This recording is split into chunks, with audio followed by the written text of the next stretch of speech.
Hello friends, welcome back to our channel. MPPSC pre 2025 को target करते हुए हम कर रहे हैं क्वेश्चन प्रैक्टिस। और ये क्वेश्चन प्रैक्टिस दोस्तों तो है ही, साथ ही साथ इसमें जो है एक क्वेश्चन में जो है लगभग सभी आने वाले फैक्टों को एक साथ में कवर किया जाता है। और जो एक टॉपिक से संबंधित जो भी महत्वपूर्ण बातें होती हैं उन सभी बातों को जो है हम एक ही स्लाइड में देखने का प्रयास करते हैं। ये है हमारी जो है 14 नंबर की क्लास है। इसके पहले तक जो है 13 क्लासें हम कर चुके हैं। और चलिए हम अपनी आज की क्लास की शुरुआत करते हैं। 14 नंबर की क्लास है, 25 क्वेश्चन इसमें देखेंगे और 100 से दोस्तों प्लस फैक्ट 150 हो सकते हैं, 200 हो सकते हैं, इतने जो है एक क्लास में आपको मिलेंगे। यकीन मानिएगा, ध्यानपूर्वक क्लास को अंत तक देखिएगा। शायद ही ऐसी क्लास दोस्तों आपको यूट्यूब में पूरे देखने को मिलेगी एमपीपीएससी के लिए। एक साथ में इतना जो सभी विषयों का जीके जीएस जो है 1 घंटे की क्लास में आपको इतने व्यवस्थित तरीके से दिया जा रहा है। चलिए देखते हैं। इंसान को सुविधा दो तो वो अपने लक्ष्य को भूल जाएगा, और उसी इंसान को यदि कष्ट दो तो लक्ष्य पाने में जी जान लगा देगा। जी हाँ दोस्तों, मैं इनका अनुभव करके ही ये जो लाइन यहाँ पर लिखी हुई है तो इनका जो है मैंने अपनी रियल लाइफ में अनुभव किया हुआ है कि जितनी सुविधा होगी आप अपने मकसद को भूल जाएंगे। अगर कष्ट होगा जिंदगी में तो यकीन मानिए आप मकसद पाने के लिए बार बार प्रेरित होते रहेंगे कि मुझे ये जिंदगी में करना है। चलिए देखते हैं, पहले क्वेश्चन की बात करते हैं। काफी क्वेश्चन है, काफी जीके है, 1 घंटे में शायद ना पूरा हो पाए, इसलिए 2-4 मिनट का समय ज्यादा लग सकता है। पीडीएफ आपको लिखना कुछ भी नहीं है, ध्यानपूर्वक देखिएगा। पीडीएफ आपको जो है क्लास के कमेंट बॉक्स में या डिस्क्रिप्शन बॉक्स में आपको लिंक मिल जाएगा। यदि नहीं मैं ध्यान कर पाता हूं तो आप जो है एक बार जरूर हिंट कीजिएगा मुझे, मैं भेज दूंगा। वैसे पीडीएफ इसका बनता है, जो भी मैं लिखता हूं सब कुछ पीडीएफ आपको मिल जाएगा। चलिए क्लास की शुरुआत करते हैं। यदि चैनल पर नए हैं तो सब्सक्राइब कर लीजिएगा। चलिए बात करते हैं। पहला प्रश्न है आपके सामने, जिसमें पूछा जा रहा है आपसे कि गौतम बुद्ध द्वारा अपने धर्म में दीक्षित किया जाने वाला अंतिम व्यक्ति निम्नलिखित में से कौन था। फ्रेंड, प्रश्न है आपका गौतम बुद्ध से। सीधा सा बता दूं कि इसका जो आपका अंतिम व्यक्ति था वो था सुबुद्ध। कौन था वो? ऑप्शन इसका आपका जो है डी सही हो जाएगा फ्रेंड्स। लेकिन याद रखिएगा, गौतम बुद्ध जी अपने जीवन काल के अंतिम समय में जब जो है कुशीनगर में थे, और कुशीनगर में ही इस सुबुद्ध को जो क्या किया था, शिक्षित किया था। प्रथम शिष्य के रूप में दोस्तों देखा जाए जो लोकप्रिय शिष्य था वो अनंत था। चलिए इनसे जुड़े हुए सभी प्रश्नों की जो है हम बात कर लेते हैं। सबसे पहली बात की जाएगी दोस्तों, गौतम बुद्ध जी ने प्रथम उपदेश कहां पर दिया था, तो आपका जवाब क्या होगा कि जो गौतम बुद्ध जी द्वारा जो प्रथम उपदेश दिया गया था वो कहां पर दिया गया था, सारनाथ में दिया गया था। और इस घटना को क्या कहते हैं, तो इस घटना को जो है धर्म चक्र प्रवर्तन कहा जाता है। क्या कहा जाता है? धर्म चक्र प्रवर्तन जो है इस घटना को कहा जाता है। चलिए अगली बात करते हैं। गौतम बुद्ध जी ने जो अंतिम उपदेश कहां पर दिया था, तो दोस्तों कुशीनगर में दिया था। कहां पर दिया था? कुशीनगर में दिया था। और जिस व्यक्ति को दिया था उस व्यक्ति का नाम क्या था? सुबुद्ध नाम था। सुबुद्ध जो है उस व्यक्ति का नाम था। यहाँ पर जो दोस्तों प्रथम उपदेश दिया था अपने पंच साथियों को भी दिया था, जिन्होंने इनका जो क्या कर दिया था, छोड़ दिया था। अगली बात करते हैं, गौतम बुद्ध जी ने जो है सर्वाधिक उपदेश कहां पर दिए हैं, तो आपका जवाब क्या होगा कि श्रावस्ती में जो है गौतम बुद्ध जी ने सर्वाधिक उपदेश दिए हुए हैं, श्रावस्ती में। और श्रावस्ती अयोध्या। अगली बात करते हैं कि गौतम बुद्ध जी के जो है प्रथम गुरु कौन थे, तो आपका जवाब क्या होगा कि अलार कलाम जो थे इनके प्रथम गुरु थे। और यदि आपने मेरी लगातार हिस्ट्री क्लासें देख रहे हैं तो बताइएगा अलार कलाम जो है किस गणराज्य से संबंधित थे, कल की क्लास में बताया हुआ है, कमेंट बॉक्स में बताइएगा।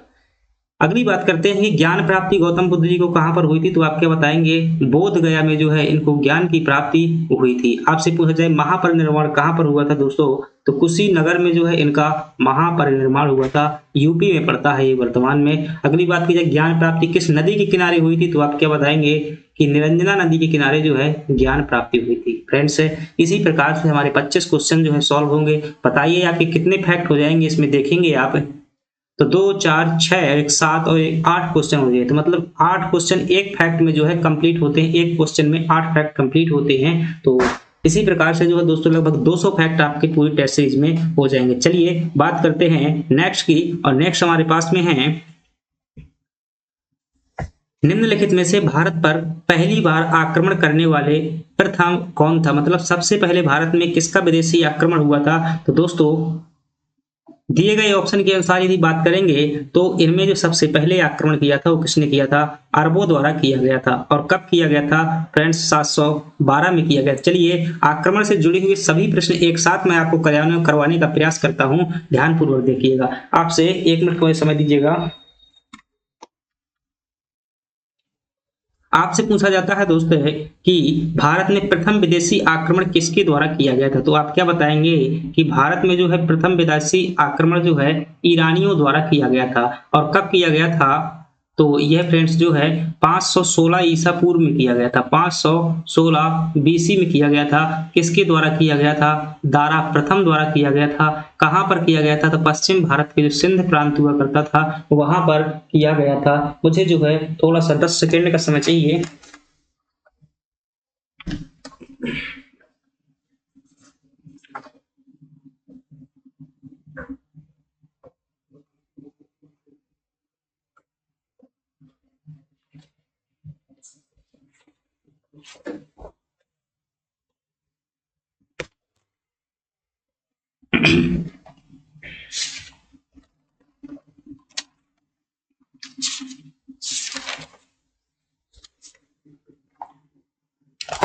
चलिए,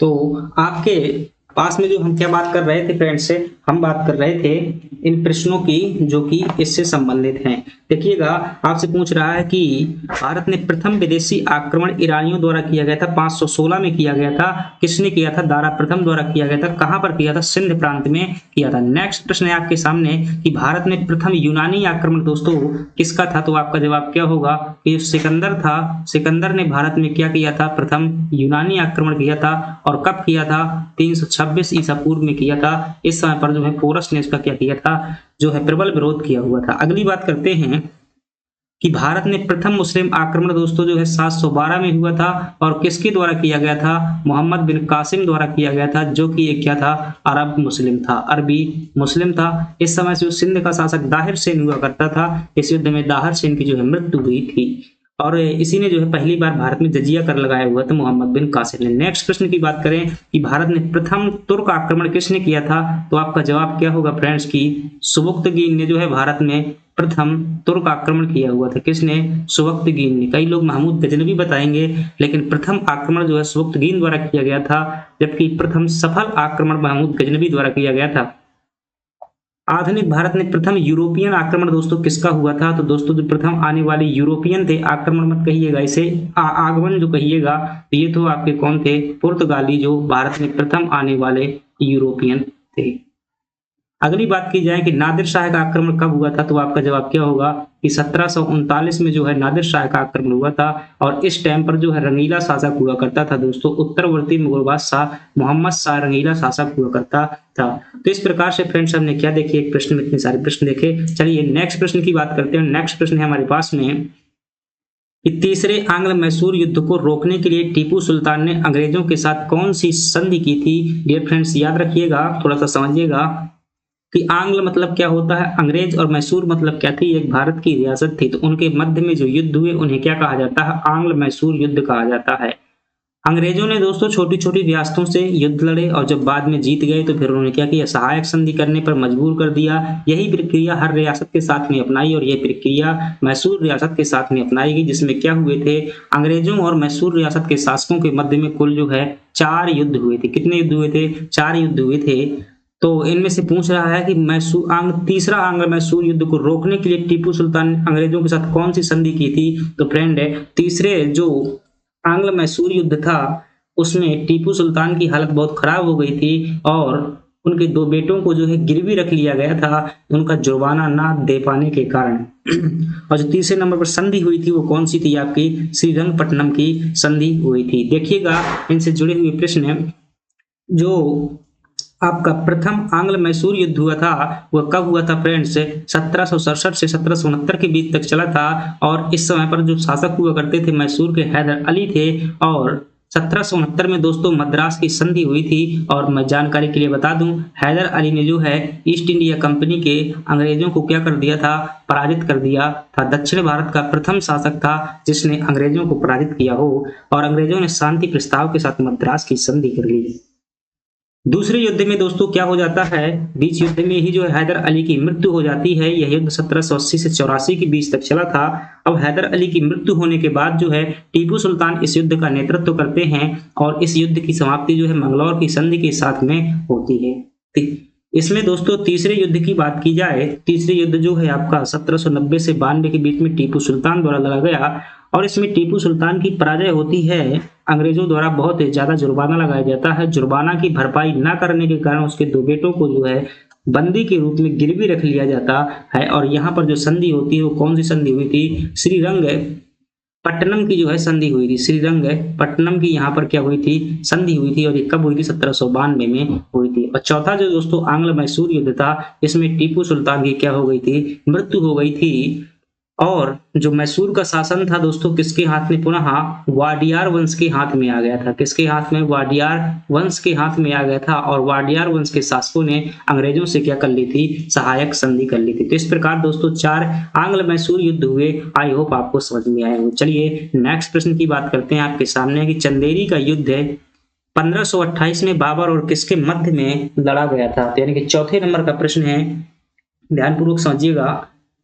तो यह दोस्तों युद्ध जो है आपका किसके मध्य में लड़ा गया था? ध्यान रखिएगा, मेदिनी राय जो है दोस्तों यह चंदेरी रियासत के शासक हुआ करते थे। और इन्होंने जो दोस्तों बहुत ही मार्मिक कहानी है, यदि मैं कहानी की बात करूंगा तो समय लगेगा, मैं चंद मिनटों में सुना देता हूं पूरा का पूरा सब कुछ। इन्होंने जो है राणा सांगा का सहयोग किया हुआ था और जब राणा सांगा को एक बार पराजित होने के बाद भी बाबर जो है कंट्रोल में नहीं कर पाया तो उन्होंने सबसे पहले जो है राणा सांगा की जड़ें काटने का कार्य किया। और जड़ें काटने के लिए उन्हें पता चला कि जो चंदेरी रियासत है मालवा क्षेत्र की, वह जो है इसका एक राणा सांगा का बड़ा आधार है।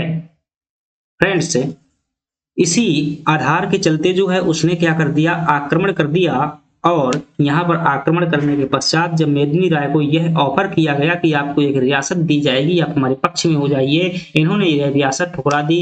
दमदार दोस्तों आक्रमण हुआ, भयानक युद्ध हुआ। युद्ध में हजारों रानियां, राजपूत रानियों ने क्या किया? जो जौहर किया, यहाँ पर भी जौहर हुआ था। कई लोग को जो नहीं पता रहता कि जौहर कहाँ पर हुआ है दोस्तों। जहां पर भी राजपूत हुआ करते थे और उनकी रानी जो हुआ करती थी तो अपने आत्मसम्मान को बचाने के लिए, चाहे वो गोंडवाना रियासत हो, वहां पर भी जौहर हुआ था, यहाँ पर भी हुआ था।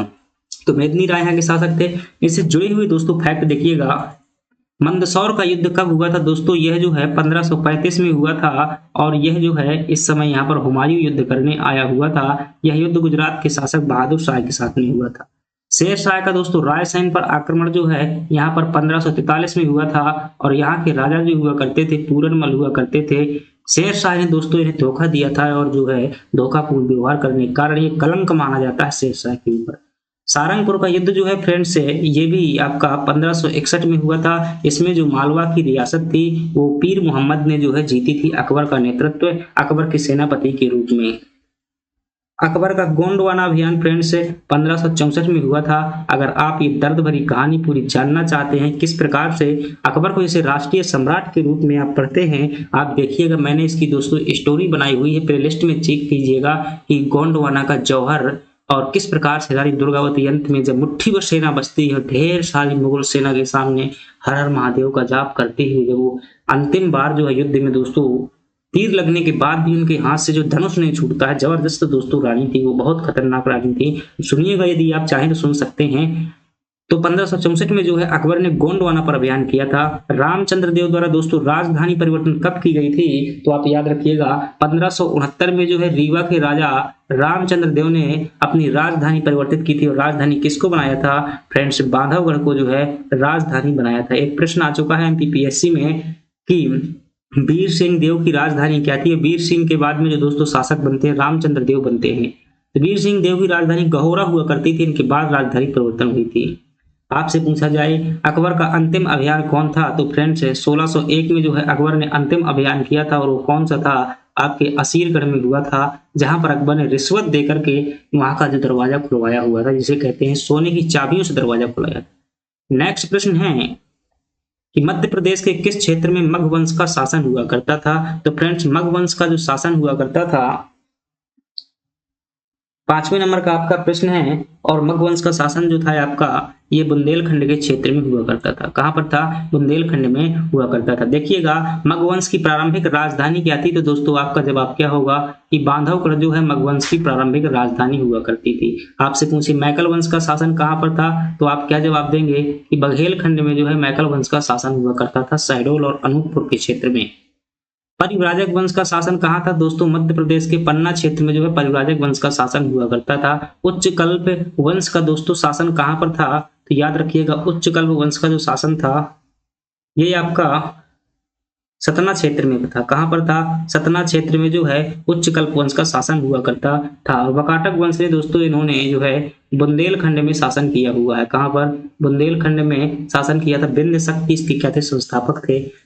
नागवंश का दोस्तों अगर प्रारंभिक शासक की बात करेंगे तो इनका शासन जो है विदिशा में हुआ करता था। नागवंश का प्रारंभिक शासक है। और यहाँ पर जो है वृषनाग ने नागवंश की स्थापना की हुई थी। परंतु एक शासक हुआ जिसने जो है ये नागवंश को कहां पर, ये पद्मावती लेकर के आ गए। और पद्मावती जो है आपका ग्वालियर के आसपास का क्षेत्र पड़ता है। और ये व्यक्ति जो था वो कौन था? भीमनाग ने जो है यहाँ पर राजधानी बना ली थी, भीमनाग ने।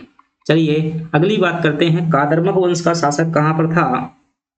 तो फ्रेंड्स ये जानकारी कैसी लिखी हुई? कादरमक वंश का शासन जो है दोस्तों इस शकों की एक शाखा थी और इनका शासन जो था उज्जैन में था। रुद्रदमन इसके महत्वपूर्ण शासक हुए थे। ये फ्रेंड हमारी जानकारी थी 5वें प्रश्न की। चलिए नेक्स्ट प्रश्न की बात करते हैं। नेक्स्ट प्रश्न है कि बुंदेलखंड के क्षेत्र में धोबी समाज द्वारा किया जाने वाला नृत्य क्या कहलाता है? तो फ्रेंड्स बुंदेलखंड में जो है धोबी समाज द्वारा जो किया जाने वाला नृत्य कौन सा है? वो आपका कांगड़ा नृत्य है। ध्यान रखिएगा इसमें जो है सामूहिक नृत्य किया जाता है। कैसा नृत्य किया जाता है? सामूहिक जो है नृत्य किया जाता है। और यह नृत्य में दोस्तों ध्यान रखिएगा भगवान गजानन यानी कि गजानन भगवान की इसमें पूजा की जाती है। गजानन भगवान की जो है पूजा की जाती है, यानी कि गणेश जी की इसमें पूजा की जाती है। कथा भी सुनी जाती है।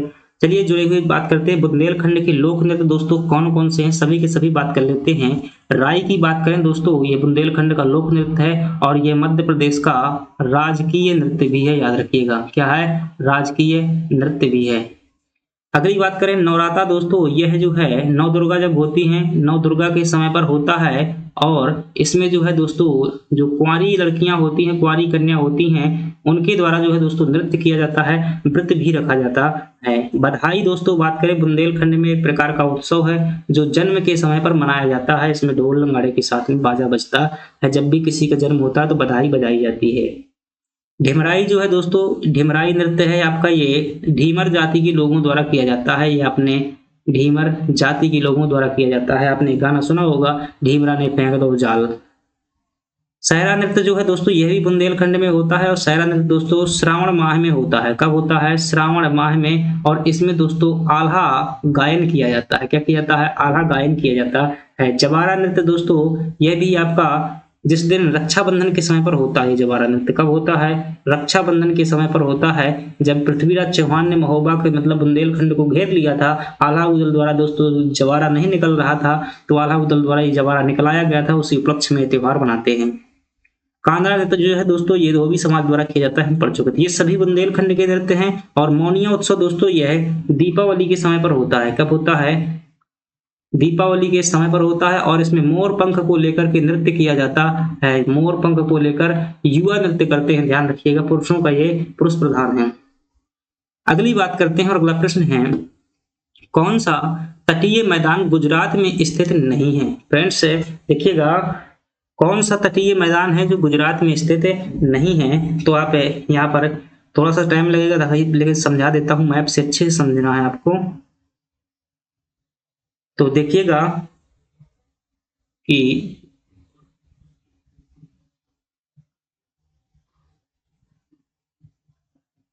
ऐसा ही कुछ मैप मान लीजिए भाई, ये गुजरात का है अपना। तो ये वाला जो गुजरात का रीजन है यहाँ पर दोस्तों जो पश्चिमी तटीय मैदान के अंतर्गत आता है। यहाँ पर 3 मैदान है समझिएगा। एक तटीय मैदान आपका ये है, एक जो तटीय मैदान है आपका ये है, और जो दूसरा तटीय मैदान है वो आपका यहां से लगा करके यहां तक आपका ये दूसरा तटीय मैदान है।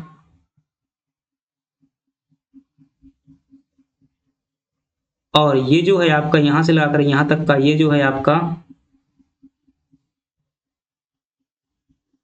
तीसरा तटीय मैदान है। गुजरात में जो है आपके 3 तटीय मैदान पड़ते हैं। तो इस वाले मैदान का नाम है आपका काकरापार तट। काकरापार तट है ये। और जो आपका ये वाला मैदान है इसे हम कहते हैं, याद रखिएगा, काठियावाड़ तट, काठियावाड़ तट, या इसी को जो है कह दिया जाता है सौराष्ट्र तट, सौराष्ट्र तट। और जो ऊपर वाला आपका क्षेत्र है ये क्या कहलाता है, ये है फ्रेंड्स आपका कच्छ का तट, कच्छ का तट है। तो ये तीन जो दोस्तों आपके तटीय मैदान हैं ये कहाँ पर हैं, ये गुजरात में पड़ते हैं। और यह जो है क्या लिख रहा, कच्छ का तट है। ठीक है, तो ये तीन तटीय मैदान हैं। अब इनसे जुड़ी हुई दोस्तों कुछ महत्वपूर्ण बातें हैं, यहाँ पे ध्यान दे लीजिएगा, परीक्षा में आपसे पूछी जा सकती हैं। तो ये तीन तटीय मैदान हैं। तो फ्रेंड्स समझिएगा ध्यानपूर्वक, ये वाला जो क्षेत्र है दोस्तों, ये वाला पूरा का पूरा क्षेत्र जो है ये मतलब कच्छ का तट वाला क्षेत्र है। ये वाला ये क्या है, एक मरुस्थलीय क्षेत्र है। क्या है ये, कच्छ का जो तट वाला क्षेत्र है, कैसा क्षेत्र है ये, मरुस्थलीय क्षेत्र है। और यहाँ पर जो है एक बंदरगाह स्थित है, और इस बंदरगाह का नाम क्या है, कांडला बंदरगाह। कौन सा बंदरगाह है, यहाँ पर जो है कांडला बंदरगाह स्थित है। और ये दोस्तों जो आपका कच्छ का तट है ये सर्वाधिक नमक उत्पादन के लिए जाना जाता है। यहाँ पर जो है खेती नहीं होती है, यहाँ पर क्या होता है, नमक का उत्पादन होता है, क्योंकि ये अनुपजाऊ क्षेत्र है।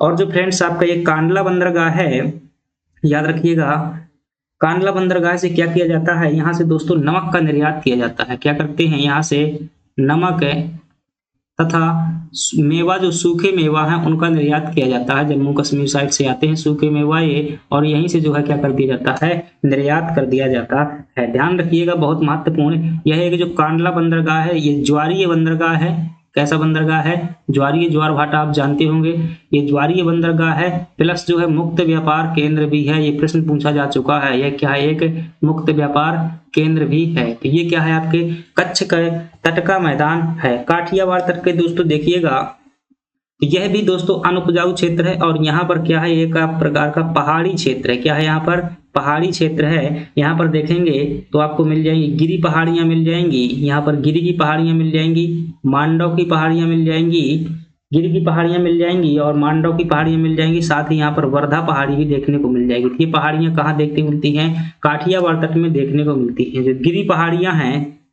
यह दोस्तों यहाँ पर गिरी राष्ट्रीय उद्यान है, जो कि एशियाई शेरों के लिए जाना जाता है। इसके लिए एशियाई शेरों के लिए जाना जाता है। तो इतनी बातें आपको यहाँ पर ध्यान दीजिएगा। अगली बात करें अगर, तो ये आपका जो काकरावाड़ तट क्षेत्र है दोस्तों, यह क्या है, एक अत्यंत उपजाऊ क्षेत्र है। कैसा क्षेत्र है, यह एक जो है उपजाऊ क्षेत्र है। अब ये उपजाऊ क्षेत्र क्यों है, क्योंकि यहाँ पर दोस्तों जो है गंगा बोलता हूँ भाई, क्या जो नदियां हैं यहाँ पर, जैसे कि एक आपकी नर्मदा हो गई, ताप्ती हो गई, माही हो गई, इन नदियों द्वारा जो है मृदा बहा करके लाई जाती है और यहाँ पर जलोढ़ मैदान का निर्माण होता है। इसलिए ये क्या है, एक आपका उपजाऊ क्षेत्र है। याद रखिएगा, यहाँ पर बड़ी मात्रा में जो है उत्पादन होता है। तो फ्रेंड्स ये चीजें आपको जो है यहाँ पर ध्यान रखनी है। चलिए नेक्स्ट प्रश्न की बात करते हैं। इसका उत्तर क्या हो जाएगा भाई, कौन सा तटीय मैदान गुजरात में स्थित नहीं है।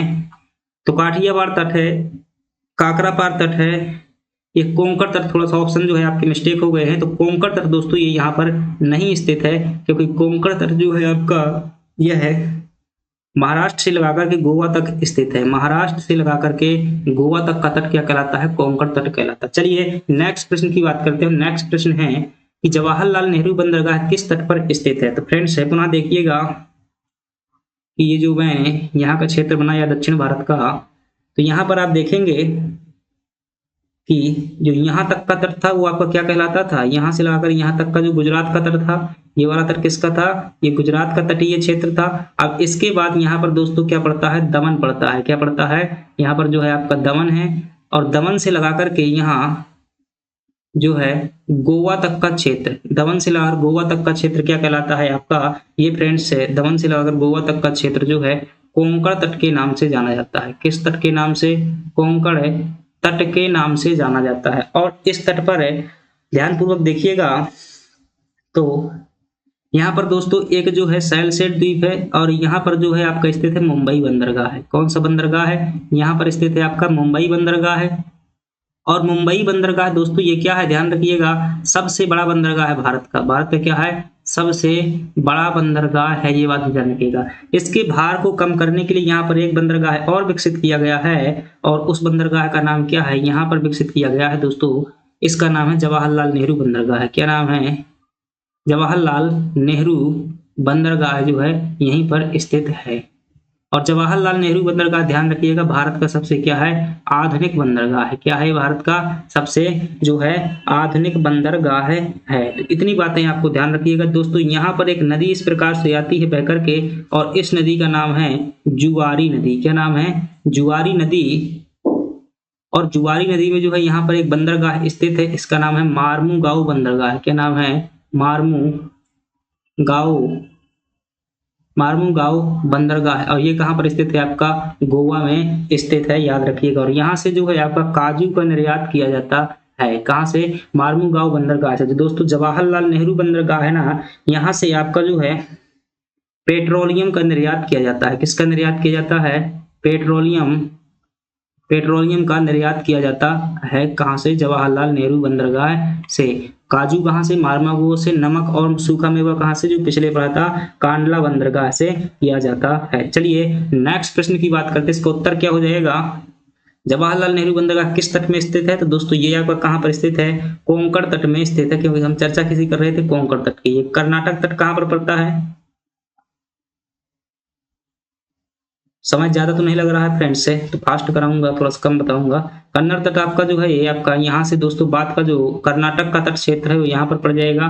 मालाबार तट जो है आपका केरल में पड़ जाएगा। काठियावाड़ तट जो है आपका गुजरात में पड़ जाएगा। चलिए नेक्स्ट प्रश्न की बात करते हैं। नेक्स्ट प्रश्न है न्यू मंगलौर बंदरगाह कहाँ पर स्थित है। तो फ्रेंड्स से अभी हमने जो क्षेत्र देखा है यहाँ से लेकर यहाँ तक का, तो हमने क्या देखा था कि यहाँ पर जो आपका पड़ रहा था गोवा पड़ रहा था, और गोवा से लेकर दोस्तों यहाँ पर एक क्षेत्र पड़ता है जिसका नाम है मंगलौर कर्नाटक में। ये वाला जो क्षेत्र है क्या कहलाता है दोस्तों, ये वाला क्षेत्र कहलाता है आपका कन्नड़ तट कहलाता है। क्या कहलाता है, कन्नड़ तट कहलाता है। और कन्नड़ तट का दोस्तों यहाँ पर जो है वास्तव में यूं मान लीजिए कि ये क्या है आपका, ये वाला तट जो है कन्नड़ तट है, ठीक है।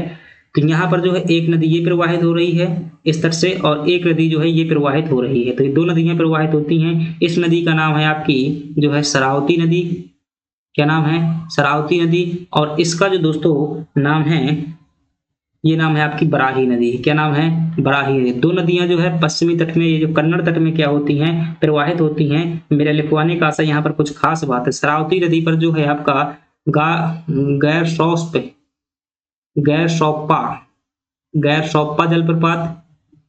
गैर सोप्पा प्रपात है। ये क्या है, भारत का सबसे ऊंचा जलप्रपात है। और बराही नदी पर जो है आपका याद रखिएगा कुंचिकल जलप्रपात यहाँ पर देखने को मिल जाता है। भारत का दूसरा ऊंचा जलप्रपात कौन सा है, कुंचिकल जलप्रपात है। और इसी में दोस्तों आपका यहाँ पर जो है किनारे में बिल्कुल यहाँ पर एक बंदरगाह देखने को मिल जाता है जिसका नाम है न्यू मंगलौर बंदरगाह। क्या नाम है, न्यू मंगलौर बंदरगाह। ये कर्नाटक में आपका पड़ता है। यह ध्यान रखिएगा कॉफी बंदरगाह के रूप में भी जाना जाता है। किस नाम से जानते हैं इसे जो है कॉफी बंदरगाह के रूप में भी जानते हैं, क्योंकि कर्नाटक में क्या होता है, खूब ज्यादा कॉफी होती है, तो यहाँ से जो है निर्यात किया जाता है। इस प्रकार से आपका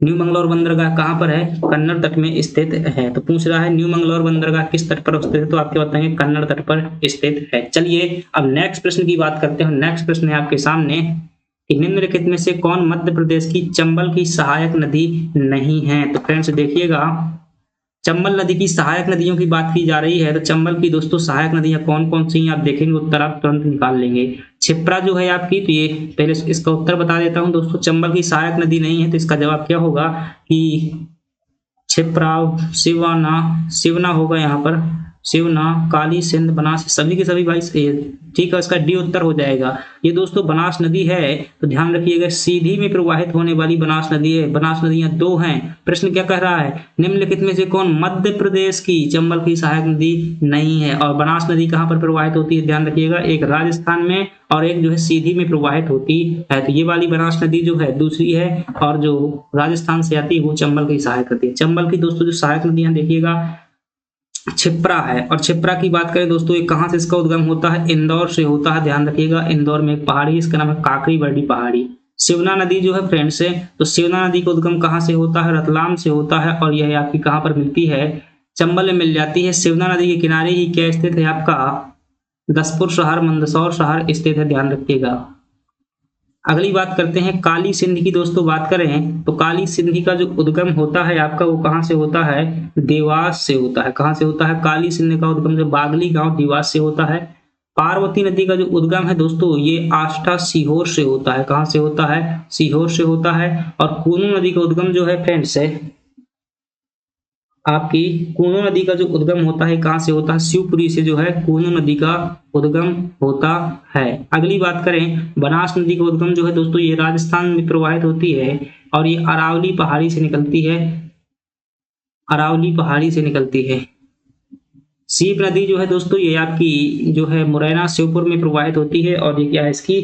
सहायक नदी है चंबल की, जो कि श्योपुर में प्रवाहित होती है। और सीप नदी में है आपका कौन सा बांध बना हुआ है? तो ध्यान रखिएगा, बंजारा बांध जो है इसी नदी पर बना हुआ है, बंजारा बांध। ये फ्रेंड्स आपको ध्यान रखना, चंबल की सहायक नदियां हैं और उनका उद्गम कहाँ से होता है, कौन है कौन नहीं, सभी बातें की। चलिए अगले प्रश्न की बात करते हैं। और अगला प्रश्न आपसे कह रहा है कि सिंध नदी निम्नलिखित में से किसकी सहायक नदी है? क्या पूछ रहा है? किसकी सहायक नदी है? तो सिंध नदी जो है आपकी दोस्तों, यह है यमुना की सहायक नदी है, याद रखिएगा। अब सिंध नदी के बारे में पूरी आल टू आल जानकारी दे रहा हूं, ध्यान पूर्वक देखिएगा। तो आप जो है दोस्तों ये देख पा रहे हैं, यहां से जो है सिंध नदी का उद्गम होता है। कहां से? यहां से आपकी जो सिंध नदी का इस प्रकार से उद्गम होता है और यहाँ से इस प्रकार से सिंध नदी चलती है, इस प्रकार से और इस प्रकार से जाती हुई इस प्रकार से जो है इस प्रकार से यहाँ आ जाती है। और यहाँ पर किस नदी से मिल जाती है? तो देखिएगा, एक मिनट थोड़ा सा मैं अच्छे से बनाऊंगा ना भाई। तो यहाँ पर जो है जिस नदी से मिलती है उस नदी का नाम है, क्या हो रहा है भाई, मुझे समझ में नहीं कुछ आ रहा है। मिट क्यों गया? मुझे रेड कलर से बनाया हुआ था। तो जो यहाँ से आपकी ये नदी निकलती है इस प्रकार से, इस प्रकार से यहाँ तक जाती है और यहाँ पर किस नदी पर मिल जाती है? तो आप क्या बताएंगे कि यह जो है आपकी यमुना नदी पर मिल जाती है। किस नदी पर? यमुना नदी पर जो है मिल जाती है। और कहाँ पर मिलती है? तो ध्यान रखिएगा, उत्तर प्रदेश में जो है यह मिल जाती है।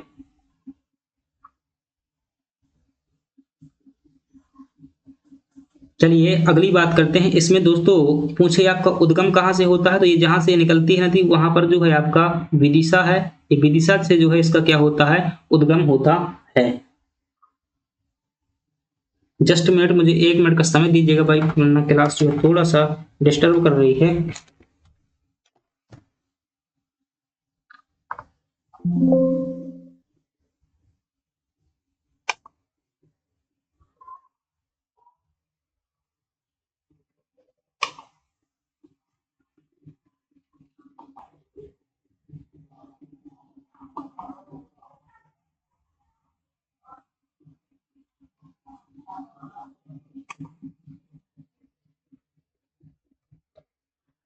चलिए आई होप जो है देखते हैं ठीक हो गया होगा कि दोस्तों यमुना से क्या, यहाँ से जो विदिशा से आपकी क्या हो रही है, ये नदी का उद्गम हो रहा है। तो कहाँ से निकलती है? विदिशा से जो है ये नदी निकलती है। और ये दोस्तों आपका गुना जिला है और यह जो है आपका अशोकनगर जिला है और यह जो है आपका शिवपुरी जिला है और यह जो है आपका दतिया जिला है और यह जो है आपका भिंड जिला है। इस प्रकार से इन जिलों से जो है नदी प्रवाहित होती हुए यमुना में जो है मिल जाती है। चलिए अब इससे जुड़े हुए प्रश्न देखते हैं। ये कौन सी नदी है? आपकी सिंध नदी है। आपसे पूछा जाता है कि इसका उद्गम कहाँ से होता है? तो आप क्या बताएंगे कि इसका उद्गम जो है विदिशा से होता है। भाई पेन नहीं ठीक हुआ, पता नहीं, विदिशा से जो है इसका उद्गम होता है। अगली बात करें तो दोस्तों काफी ज्यादा परेशान हो जाते हैं भाई जब बीच में ऐसी क्लास रुक जाती है। इसका मुहाना कहाँ है? आपने देखा ये यमुना नदी पर जो है इसका क्या है? आपका मुहाना है। अगली बात करते हैं, लंबाई जो है इसकी दोस्तों 470 किलोमीटर लंबाई है। क्या है? 470 किलोमीटर की क्या है इसकी लंबाई है। अगली बात करें इसकी सहायक नदियां कौन कौन सी हैं, तो आपने अब यहाँ पर भाई लिखना थोड़ी सी पॉसिबल। इसमें परियोजना की बात करें दोस्तों तो मणिखेड़ा बांध है आपका और सम्राट अशोक सागर परियोजना। नेक्स्ट स्लाइड देखते हैं भाई, थोड़ा सा जिले की सीमा शिवपुरी और गुना से जो है सीमा इसकी बनती है। चलिए नेक्स्ट में देखते हैं, ठीक चलेगा तो ठीक है। चलिए ठीक है, आई होप यहाँ चल लगेगा। केन नदी का उद्गम किस पहाड़ी से होता है, तो दोस्तों केन नदी का उद्गम जो है कैमूर पहाड़ी से होता है। और कैमूर पहाड़ी कहाँ पर सपोर्ट नहीं करता भाई, वहां पर जो है डिजिटल मैप लगा हुआ था, वो मैंने paintmap.com से जो डाउनलोड किया था तो उसमें काफी ज्यादा लोड पड़ गया। कैमूर पहाड़ी से होता है और कैमूर पहाड़ी में कहां पर दोस्तों कटनी जिले से जो है क्या होता है, सिंध नदी का उद्गम होता है। चलिए जो है इससे जुड़े हुए हम प्रश्न देखते हैं और इससे जुड़े हुए कौन कौन से प्रश्न हैं ध्यान पूर्वक देखिएगा। कि आपसे पूछे उद्गम कहां से होता है तो आप क्या बताएंगे, कटनी जिला से जो होता है आपका केन नदी का उद्गम होता है। दूसरी बात करें इसका मुहाना कहां पर है, तो दोस्तों बांदा में जो है यह नदी किससे मिल जाती है, यमुना से जो है यह नदी मिल जाती है। अगली बात करें इसकी परियोजना कौन कौन सी है दोस्तों, इसमें देखिएगा रनगंवा परियोजना है और इसमें जो है आपकी रनगंवा परियोजना है और ग्रेटर गंगऊ परियोजना है, ग्रेटर गंगऊ परियोजना है। और कई लोग दोस्तों किताबों में देखने को मिल जाता है कि इसमें जो है उर्मिल परियोजना है, लेकिन वास्तव में ये नहीं है, क्योंकि मैं जो है दोस्तों छतरपुर का ही हूँ और ये नदी से मैं बार बार दोस्तों देखता रहता हूँ। उर्मिल नदी अलग है और केन नदी अलग है, ये काफी दूर दूर पर है। और ये जो उर्मिल परियोजना उर्मिल नदी पर बनी हुई है जो कि केन की सहायक नदी है।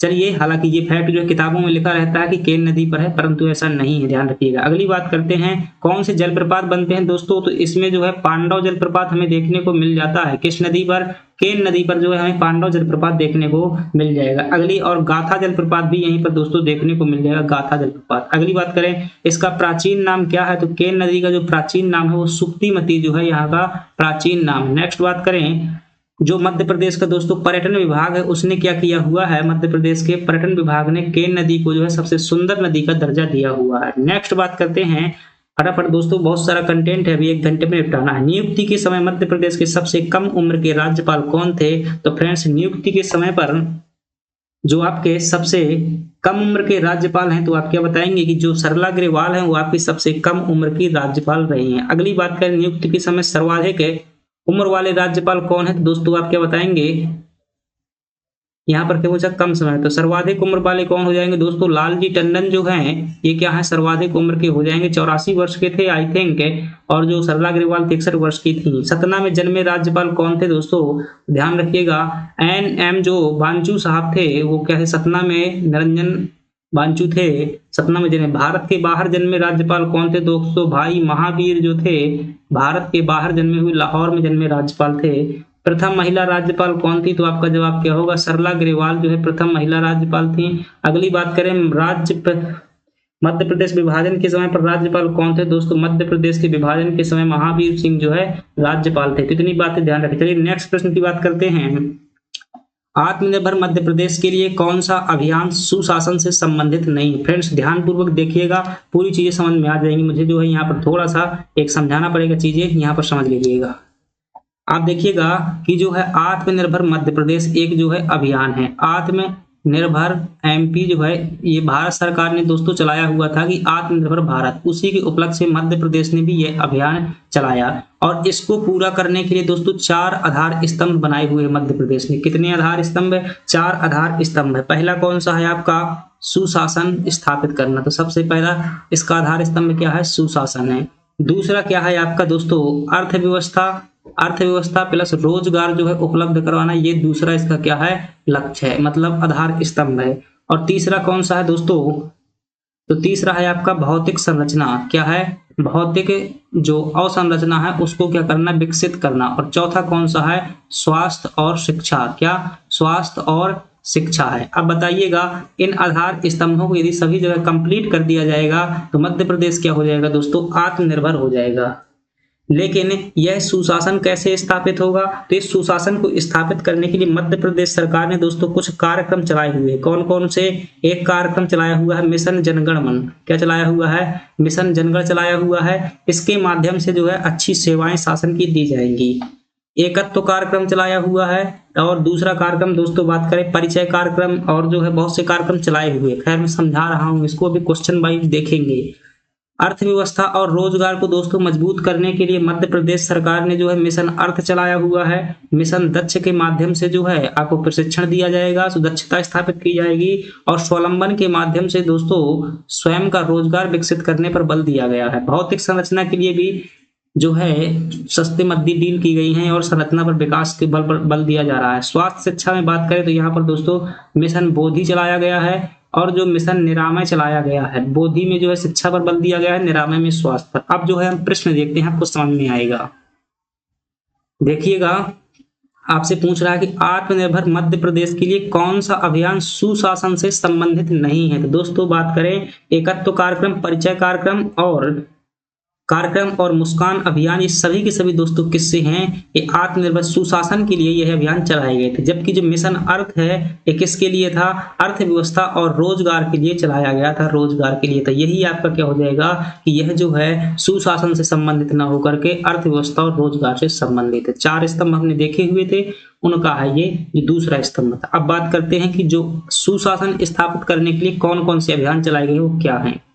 तो दोस्तों सुशासन की स्थापना करने के लिए जो है मिशन जनगण चलाया गया था और इसमें क्या किया जाएगा, सहजता से आमजन को नागरिक सेवाएं, पारदर्शिता व संवेदनशीलता के साथ में क्या है, समय सीमा के समय जो है उपलब्ध कराने का लक्ष्य रखा गया था।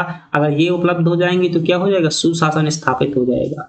एकत्व कार्यक्रम चलाया गया था सुशासन को ही क्या करने के लिए, एकत्व कार्यक्रम चलाया गया और एकत्व कार्यक्रम के तहत दोस्तों जो है इसमें सभी का जो है नागरिक डाटाबेस तैयार किया जाएगा कि कौन से नागरिक शिक्षित हैं, कौन से वो है, मतलब एक जगह पर एक नागरिक की जानकारी रखी जाएगी।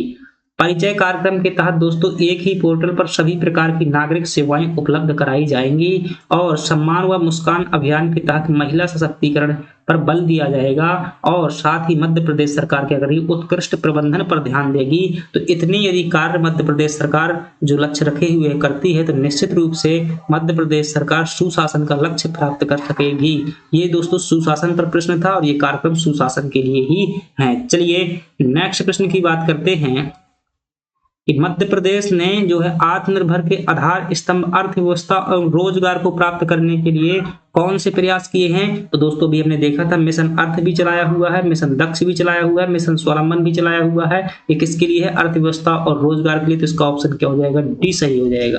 प्रत्येक को थोड़ा थोड़ा समझ लेते हैं। मिशन अर्थ जो है दोस्तों मुख्यमंत्री फसल उपार्जन योजना के अंतर्गत कृषि उत्पादक तथा किसानों को उचित मूल्य पर ध्यान केंद्रित करने पर यह बल देता है। मिशन अर्थ है जिससे कृषि हमारी मजबूत होगी और उद्योगों में निवेश को प्रोत्साहन देता है। Start your business in 30 days पर विशेष ध्यान आकर्षित करता है। ये आपका क्या है, मिशन अर्थ है। और 1 डिस्ट्रिक्ट 1 प्रोडक्ट पर भी क्या करता है, ध्यान आकर्षित करता है।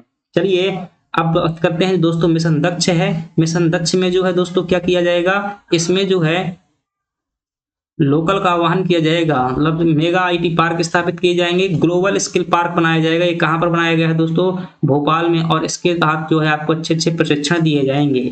मिशन स्वावलंबन के लिए स्वरोजगार के लिए जो है नए अवसर दिए जाएंगे। सरकार ने पर्याप्त बजट रखा हुआ है। नेक्स्ट है आपका प्रश्न है कि विधि के समक्ष समानता का प्रावधान किस देश के संविधान से लिया गया। तो आपका जवाब क्या होगा कि दोस्तों देखिएगा कितने नंबर का प्रश्न है, आपका 16 नंबर का प्रश्न है और आपसे पूछा जा रहा है विधि के समक्ष समानता का प्रावधान। तो देखिएगा ये हमने कहां से लिया हुआ है, विधि के समक्ष जो है समानता का प्रावधान जो है हमने ब्रिटेन से लिया हुआ है। दोस्तों जब हम आर्टिकल 14 की बात करते हैं तो आर्टिकल 14 में 2 भाग हैं।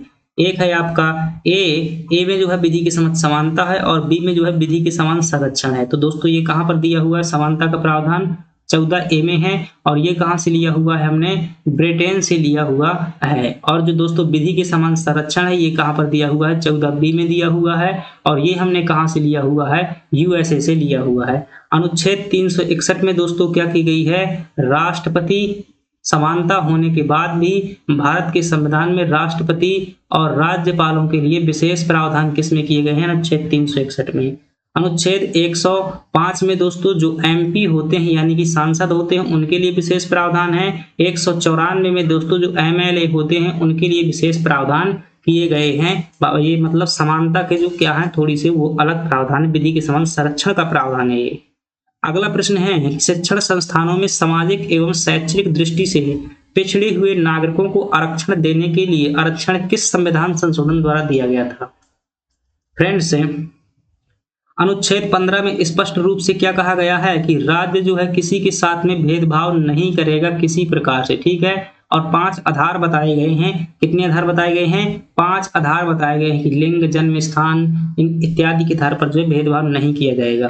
परंतु भारत सरकार ने जो है दोस्तों इसी को ध्यान में रखते हुए क्या किया गया कि एक बार जो है तमिलनाडु में क्या हो रही थी, एक भर्ती हो रही थी और उस भर्ती में जो है दोस्तों मेडिकल कॉलेज में एक लड़की का सिलेक्शन कुछ नंबरों से रुक जाता है, तो वो क्या है जो है सुप्रीम कोर्ट में केस कर देती है कि आर्टिकल 15 में स्पष्ट रूप से लिखा हुआ है कि शिक्षा संस्थानों में कहीं भी राज्य भेदभाव नहीं करेगा, तो फिर क्यों ये जो है SC ST को आरक्षण दिया जाता है जो संविधान में नहीं लिखा हुआ है। सुप्रीम कोर्ट ने दोस्तों इनके जो केस को जायज ठहराया और जो वहां का आरक्षण था उसे रद्द कर दिया। अब भारत सरकार ने क्या किया, उस सुप्रीम कोर्ट के फैसले को सही मतलब उसके खिलाफ में जाकर के और एक नया संविधान संशोधन किया, जो कि था आपका कौन सा, प्रथम संविधान संशोधन के माध्यम से 1951 में आर्टिकल धारा 15 के अंतर्गत जो है 15 के अंतर्गत धारा 4 जोड़ी और इसमें लिखा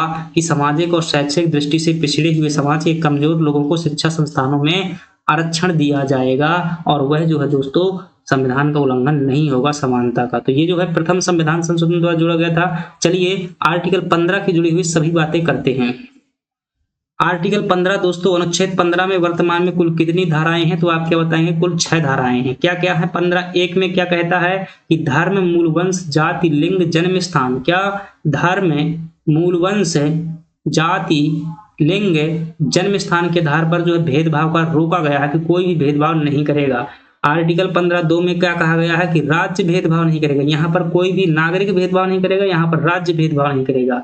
15(3) में लिखा गया है कि महिला एवं बच्चों के लिए विशेष प्रावधान राज्य सरकार जो है कर सकती है, यानी कि यह उल्लंघन नहीं होगा समानता का। आर्टिकल 15(4) दोस्तों यह फर्स्ट कॉन्स्टिट्यूशनल अमेंडमेंट 1951 द्वारा जोड़ा गया था 1951 में। जो मैंने वो केस बताया था उस केस का नाम था चंपाकम दुराईराजन, 1951 का केस था। उसी केस के खिलाफ में दोस्तों क्या जाकर के प्रथम संविधान संशोधन किया गया और जो है 15(4) नाम की धारा जोड़ी गई और उसमें क्या कहा गया कि शिक्षा संस्थानों में आरक्षण दिया जाएगा सामाजिक कमजोर लोगों के लिए। 15(5) में दोस्तों उच्च शिक्षा संस्थानों में आरक्षण दिया गया। 93वें संविधान संशोधन के द्वारा 2006 में यह जो 15(5) नाम का आर्टिकल जोड़ा गया। 15(6) में दोस्तों EWS के लिए जो है 10% उच्च शिक्षा संस्थानों में आरक्षण दिया गया।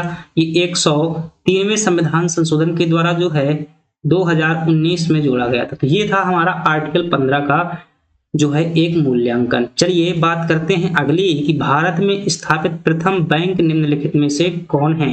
तो दोस्तों भारत में स्थापित जो प्रथम बैंक था वो था आपका बैंक ऑफ हिंदुस्तान। कहाँ स्थापित हुआ था? कलकत्ता में। जुड़े हुए सभी प्रश्न देखते हैं।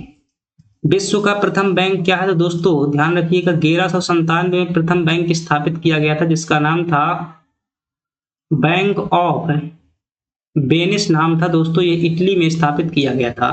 भारत का प्रथम बैंक कौन सा है दोस्तों? जो आप यहाँ पर देख रहे हैं bank of Hindustan. Bank of जो है हिंदुस्तान भारत का प्रथम बैंक था। भारत का प्रथम बैंक कहाँ स्थापित किया गया था दोस्तों? यह आपका जो है कलकत्ता में स्थापित किया गया था। भारत का प्रथम बैंक कब स्थापित किया गया था? तो आपका जवाब 1770 में स्थापित किया गया था। किसके द्वारा स्थापित किया गया था? तो दोस्तों किसके द्वारा अगर पूछा जाए तो ये अलेक्जेंड्रिया नाम की एक कंपनी थी। कौन थी? अलेक्जेंड्रिया नाम की जो है कंपनी थी, कंपनी द्वारा स्थापित किया गया था। बैंक ऑफ बंगाल दोस्तों फिर इसके बाद में जो है बाद में 3 बैंक और स्थापित किए गए थे, जैसे कि आपका है ये आपका 1806 में बैंक ऑफ बंगाल बनाया गया था। 1800 जो है आई थिंक 43 है, 43 में जो बैंक ऑफ बॉम्बे और ये 246 में ये बनाया गया। थोड़ा सा टाइम यहाँ पर मैं कंफ्यूज हूँ। ये तीनों प्रेसिडेंशियल बैंक थे और इन्हें दोस्तों जस्ट मिनट को मैं समझ लीजिएगा। 1806 में आपका ये बैंक ऑफ बंगाल हो जाएगा। 1840 में जो आपका बैंक ऑफ बॉम्बे हो जाएगा। 1843 में जो है बैंक ऑफ मद्रास हो जाएगा। और इन्हें दोस्तों जो है 1862 में जाकर के मुद्रा निकालने का अधिकार दिया गया था। प्रेसिडेंशियल बैंक थे 1921 में इन सभी बैंकों को मिलाकर के इंपीरियल बैंक ऑफ इंडिया बना दिया गया था। और दोस्तों यही इंपीरियल बैंक जो है 1955 में क्या बन गया था, स्टेट बैंक ऑफ इंडिया बन गया था जुलाई 1955 में, जो वर्तमान में सबसे बड़ा व्यापारिक बैंक है। चलिए नेक्स्ट प्रश्न की बात करते हैं।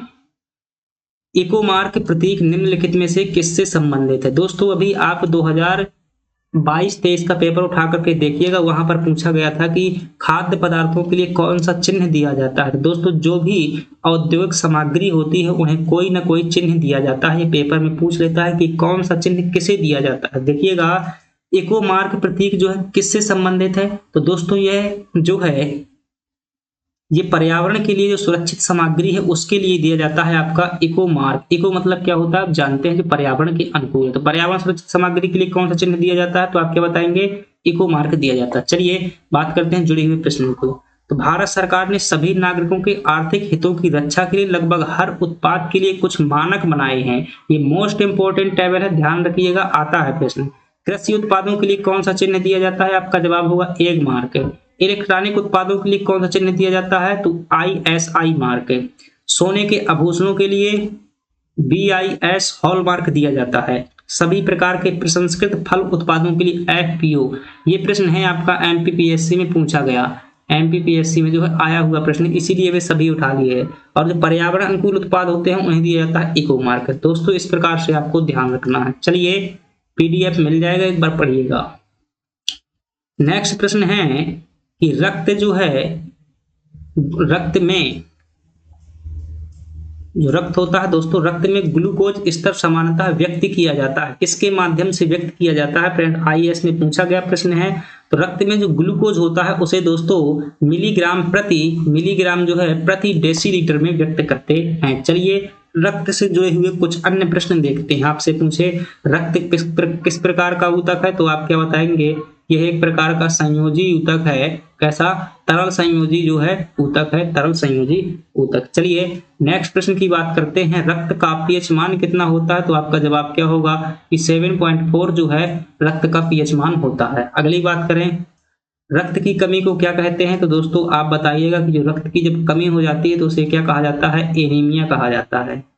रक्त समूह की खोज किसने की थी, तो दोस्तों रक्त समूह की खोज जो है लैंड स्टीनर द्वारा की गई थी, कार्ल लैंड स्टीनर के द्वारा जो है की गई थी। रक्त का दोस्तों कार्य क्या होता है, तो आप समझिएगा सिंपल शब्द में रक्त का कार्य होता है परिवहन करना, चाहे वो ऑक्सीजन का परिवहन हो, कुछ और चीजों का परिवहन हो। शुद्ध रक्त दोस्तों जो है किस में बहता है, तो आप क्या बताएंगे, धमनी में जो होता है आपका शुद्ध रक्त बहता है, और अशुद्ध रक्त जो है सिरा में बहता है, एक अपवाद को छोड़कर, जो कि फुफ्फुस, धमनी और सिरा होती है। तो ये प्रश्न थे दोस्तों आपके रक्त से जुड़े हुए। चलिए नेक्स्ट प्रश्न की बात करते हैं। सोयाबीन में प्रोटीन का प्रतिशत कितना होता है, तो दोस्तों ध्यान रखिएगा, सोयाबीन में जो है आपका 40% प्रोटीन पाया जाता है। एंड बात करते हैं प्रश्नों की, मानव शरीर का कितने प्रतिशत भाग जो है प्रोटीन का बना होता है, तो आप क्या बताएंगे कि जो 15% भाग होता है मानव शरीर का, वह किससे बना होता है, प्रोटीन का बना होता है। सोयाबीन में कितना प्रोटीन होता है, तो दोस्तों सोयाबीन में प्रोटीन जो है 46% होता है। ध्यान रखिएगा, यहाँ पर ऑप्शन जो है 40% भाई सही माना गया है UPSC के पेपर में, लेकिन जो है 46% ऐसा नहीं है, कहेंगे ठीक है, ऐसा कहेंगे कि 40 से लगा करके 46% जो है तक होती है आपकी क्या प्रोटीन सोयाबीन में होती है। अगली बात करेंगे, दालों में कितने % प्रोटीन होती है, तो दोस्तों दालों में जो 26% प्रोटीन होती है। मांस में कितनी प्रतिशत प्रोटीन होती है, दोस्तों मांस में जो है आपकी 23% प्रोटीन की मात्रा पाई जाती है। कौन सा प्रोटीन ऑक्सीजन के परिवहन में सहायक होता है, तो दोस्तों ग्लोबिन प्रोटीन जो है आपका ऑक्सीजन के परिवहन में सहायक होता है, क्योंकि यह हीमोग्लोबिन के साथ में जुड़ा हुआ रहता है। अगली बात करते हैं, एक्स किरणों का नामकरण किसने किया था, तो दोस्तों एक्स किरणों का जो नामकरण किया था तो किसने किया था, विल्हेल्म रोंटगन द्वारा जो है एक्स किरणों का नामकरण किया गया था। आपसे पूछे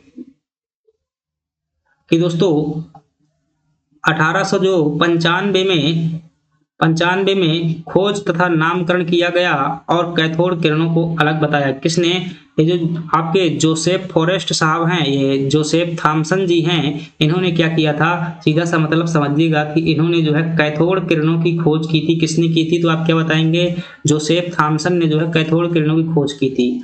और जो थोड़ा सा मिस्टेक है।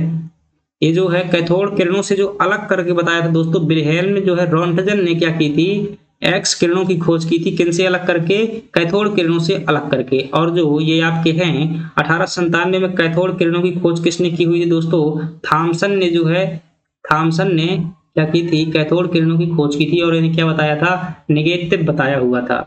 1904 में निर्वात नली की दोस्तों खोज की हुई थी किसने, आपके जो जॉन एम्बुस फ्लेमिंग साहब हैं, तो इन्होंने क्या की हुई थी, निर्वात नली खोज की हुई थी। तो मैं दुनियादारी यहां से हटा दूं भाई, सीधा सा मतलब लिख दूं कि विल्हेम रॉन्टजन क्या हो जाएगा, उत्तर हो जाएगा। थॉमसन साहब ने क्या की थी, कैथोड किरणें की खोज की थी, कैथोड किरणों की खोज की थी। और जॉन एम्बोस फ्लेमिंग ने जो है दोस्तों वैक्यूम ट्यूब की खोज की थी।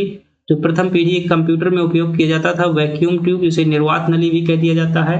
और जो एल डी फॉरेस्ट साहब थे, इन्होंने दोस्तों प्रवर्धक की खोज की थी। प्रवर्धक बोले तो एम्पलीफायर जिसे आप कहते हैं। नेक्स्ट प्रश्न की बात करते हैं। नेक्स्ट प्रश्न है, प्रकाश विद्युत सेल का आविष्कार किसने किया था, तो आप क्या बताएंगे कि जी आर कैरे साहब ने जो है प्रकाश विद्युत सेल का आविष्कार किया था।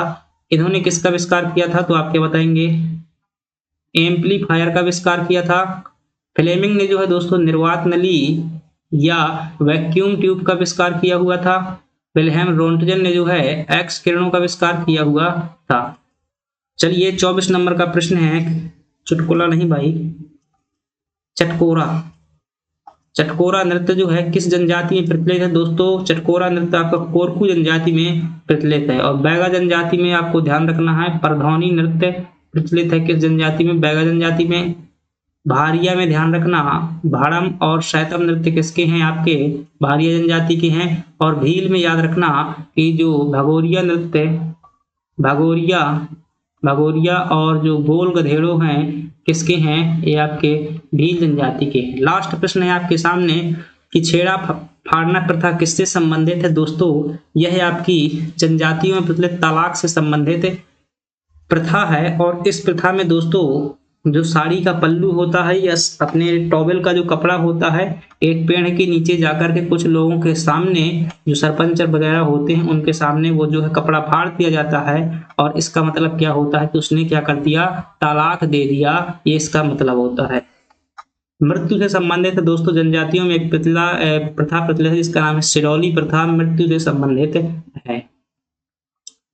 तो ये फ्रेंड्स हमारे क्या थे, 25 प्रश्न थे। आपको ये कैसे लगे, तो फ्रेंड्स ये क्लास तैयार करने में जो है कई बार जो है कई परेशानियों का सामना करना पड़ता है। कभी कभी जो है सिस्टम ही जो है सपोर्ट नहीं करता, तो इसलिए क्या हो जाता है भाई, पूरी क्लास अभी देख रहे थे, बीच में थोड़ा सा अटक सा गया था तो काफी बेकार लग जाता है। तो चलिए, आपको यदि क्लास पसंद आई हो तो लाइक सब्सक्राइब जरूर कर दीजिएगा। Thank you.